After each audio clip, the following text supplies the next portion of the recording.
Merry Christmas, motherfuckers.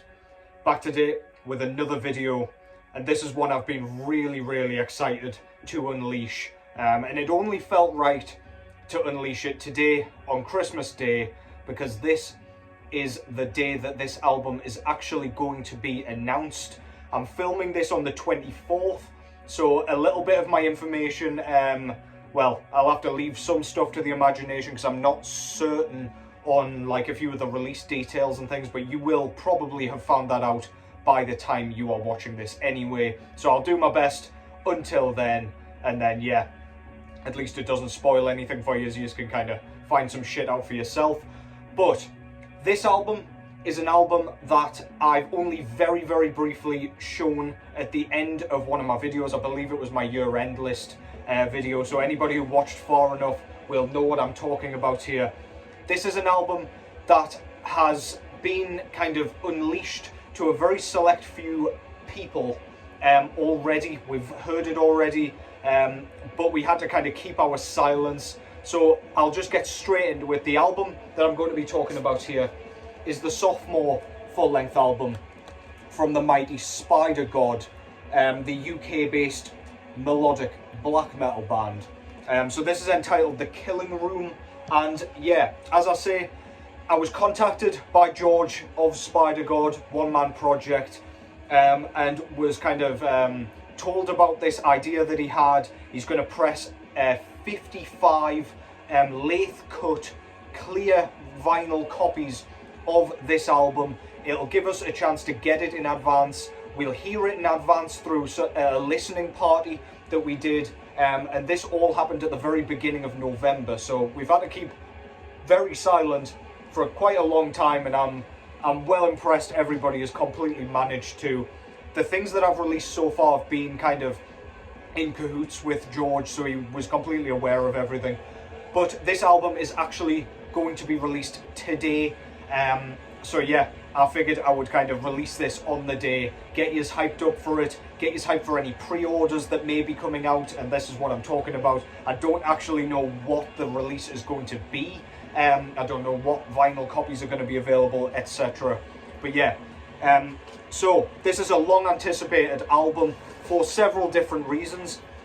Their early EPs, splits, things like that were original material with other bands, and then we got a sort of an EP that's called a full-length on Metal Encyclopedia that was their Black Renditions album, and that got people talking with the kind of pop covers, the black metal versions of very popular pop tracks, tracks like Britney Spears, fucking Backstreet Boys, God knows what else, Kanye West I think was on there somewhere.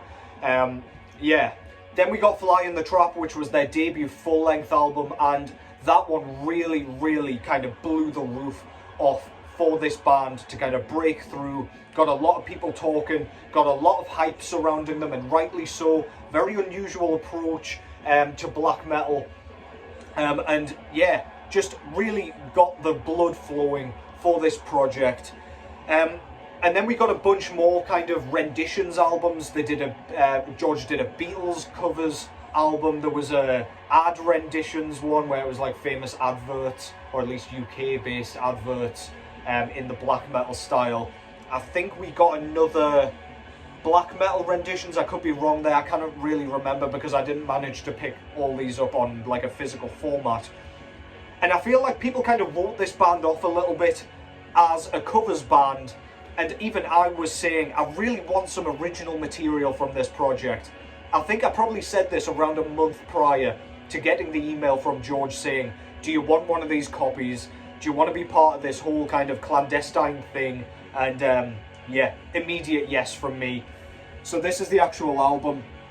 This is a signed copy. I'll get into the music a little bit as well, but I just kind of want to generalize what the album's about, what the album's kind of sounded like in general, and then you can go and check it out for yourselves. I'm pretty certain it's coming out in full digitally today, sorry. But yeah, I don't know, you'll have to see. I don't know an awful lot about the official release. This will be released through Repose Records, as Fly in the Trap was. But yeah, this is called The Killing Room. It's another conceptual piece, based around a kind of true crime thing. It's quite eclectic again in themes. It's quite ambiguous at times lyrically. But yeah, there's the cover. It's got like a door, as you'll have seen on Instagram, with the kind of advent calendar thing that's been going on, with some kind of mist coming out, very mysterious. It's very, I can't remember what the name of the person who did this artwork was, but it's the same person that did Fly in the Trap, I believe, where it's very like, I don't know, very angular block drawings of rooms and things like that. I've checked them out on Instagram before, but yeah, I digress. I'll have to check that out later. Got the classic Spider God logo up there with the spider's legs and things, really cool. George was kind enough to sign this copy. Back cover, we've got a sink with a broken mirror. The track listing there, this is 35 minutes, 8 tracks. One of the tracks, and indeed the title track, is over 10 minutes long. So yeah, compared to Fly in the Trap, compared to all their releases so far, excuse me, quite an extensive piece of music. The lathe cut record itself is on this crystal clear vinyl. So as I say, this was limited to 55, and then there were 5 red copies that were pressed for friends and family. I think Revenant Marquise got a red copy. I can't confirm that because I haven't actually seen him show it, but yeah, blank labels, very cool. Meant I was able to kind of show this one on Instagram today, and no fucker would have known what on earth it was. Absolutely nothing to suggest that is anything to do with Spider God, really. The lathe cut records are all like squared off as opposed to rounded, and this is fucking thick as hell. Sounds fantastic. Yeah, so that's the actual disc itself. And also in here we get a handmade booklet with a logo on the front there, and then it's all very like DIY, stapled together, with the lyrics and everything inside for each of the tracks. If I can actually open it a bit more, there we go. We've got, I'm not sure which language that's in, but we've got a different language there as well as the English. Very cool. And that is what we get with the actual record. It also came with an Obi strip with the Faustus mask, some more of the same language. I got number 15 out of 60. The numbers were actually like, however quickly you replied to the email to say like, fuck yeah, I want one, that was kind of how each number was made. So I was 15th to reply to the email, basically. So yeah, that's pretty fucking cool. As I say, we did a listening party for this kind of mid to late November time, I think. Made a night of it. It was fucking great. But yeah, musically, this is Spider God doing what Spider God does. Immediately you'll be able to tell that there is a difference in production quality compared to Fly in the Trap. This one takes a bit of a back step in production, and not in a negative way, just in a kind of chronological way. It's much more gritty, much more kind of gravelly, and a bit more grating and more challenging, I would argue. Things are shrouded a little bit more in that static that we love in our black metal, really. It's not quite as crisply produced as Fly in the Trap was. Not that by any means that was like cleanly produced. But yeah, I feel like the kind of tremolo riffing on this thing, the guitar tone on this thing really is suited to this kind of production. It just gives it that bit of raw edge that you just fucking need with a black metal record. There is a kind of Eastern Asian sort of feeling to this. It's one of those albums where I often state this, like with bands like Nile, their music and their sound manages to capture their themes somehow, just with their guitar tone, the way in which it's played. Yeah, there's a bunch of things on here that remind me of like Eastern Asia. Things like the opening sort of synthy ambient track, Enter, and then just all the way through there's a bit of a, yeah, an Asian feeling. I don't know what it is, because I'm not well versed in whatever instrument normally kind of creates such sounds, but in here it is the synths, and it's brilliant. It really has its own kind of atmosphere, its own feeling, and I just think that's absolutely brilliant. If you take an album like Kodama by Alcest, there are moments on this album that remind me of that in that kind of way, where they just managed to capture it brilliantly without anything too on the nose. It just kind of sounds that way, and it's really fucking cool. There's a bunch of kind of guitar tones that are used on this thing. So we've got the kind of typical tremolo-y sort of lead work that puts to the forefront of the mix those melodies that Spider-God's so well known for. Again, for the chorus sections of each of these tracks, the melodic riffs enhance the very, very subtle tonal changes in George's voice to make it sound like the kind of choruses are clean sung, or at least being like, I don't know, at least like harmonized, or that's not quite the right word. It just feels like the vocals are a little bit more melodic than they actually are when you just isolate the kind of screeched vocals. We've also got a bit of stonerish kind of stuff going on here. I can't remember which track it is. I have written it down somewhere, but I'm getting so excited I've lost my place. So it doesn't matter. But yeah, there's this kind of stoner metal guitar tone that comes up here, and it is absolutely brilliant. It's one of those things that will translate perfectly to the live setting, in my opinion. And yeah, I need to hear some of this shit live. I don't know if he's actually played any of it live yet. There was a couple of shows around the UK. I know they played Leeds not too long ago, but I didn't manage to make it. But yeah, do give me a shout once you've heard the album, and let me know if some of these tracks do appear there. Also, we get a really, really nice kind of death rock, post-punk sort of thing going on with the fourth track, Silicon Witch. He did say in the stream while we were kind of going through the listening party that he meant to have, what the fuck's he called? Inmesher.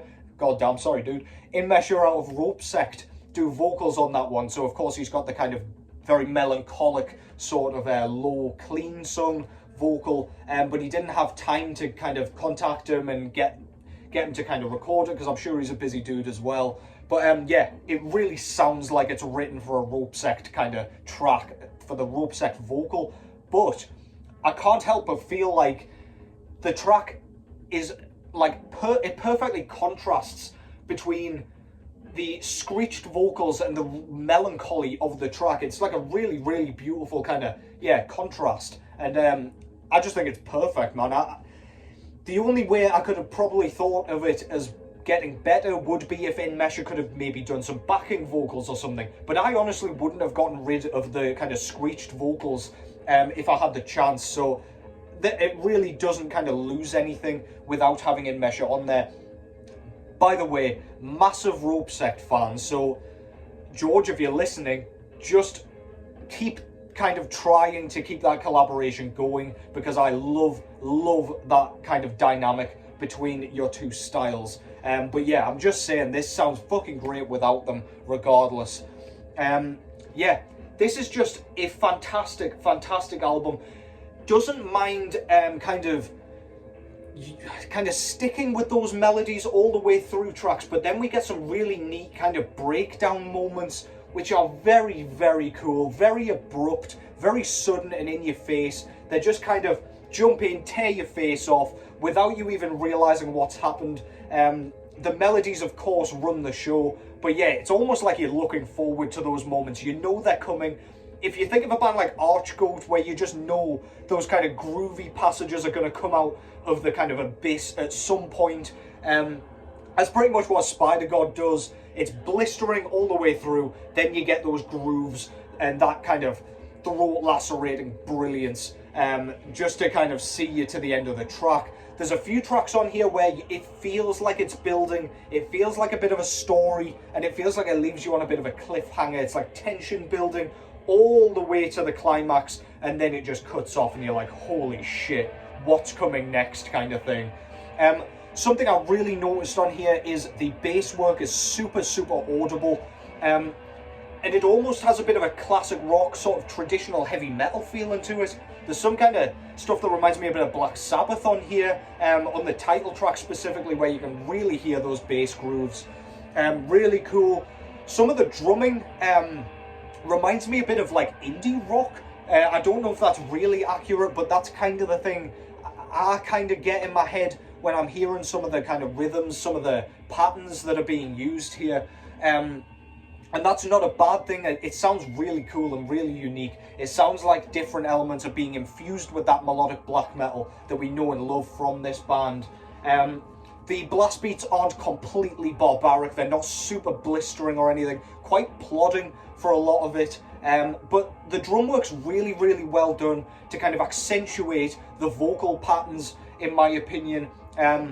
During certain sections, you'll get moments of like the slower blast beats, and then you'll get them a bit sped up, or at least more kind of littered with the snare drum, just to kind of enhance more dramatic sections of the vocal performance. And I think that's really, really fucking smart, really interesting, and just really like attention grabbing.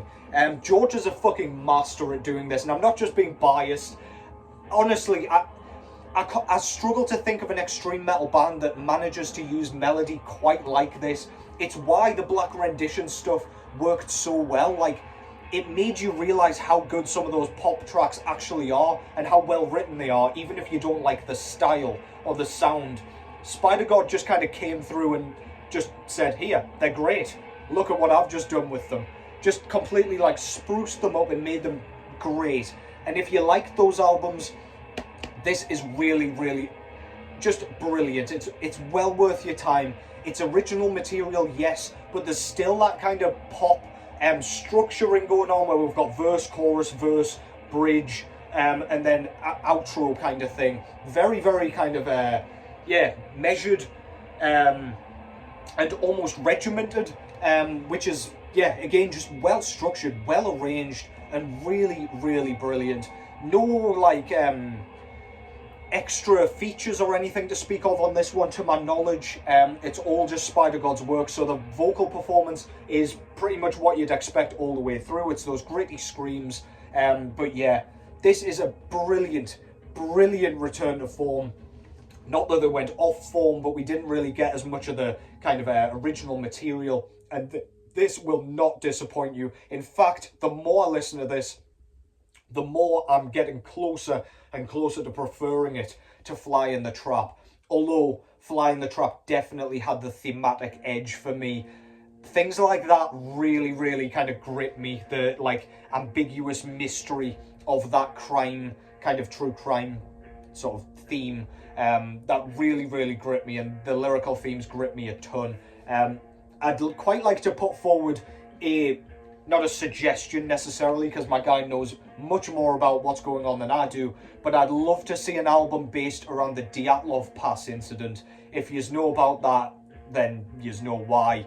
If yous don't, go and Google it. I went down a rabbit hole for fucking ages reading about that. Just freaked me out, super creepy, and I think perfectly suited to what Spider God does. But this is great. As I say, the story and everything's quite ambiguous. It's one of those things where it's a bit like a jigsaw. You've got to work shit out for yourself. You've got to kind of pay attention.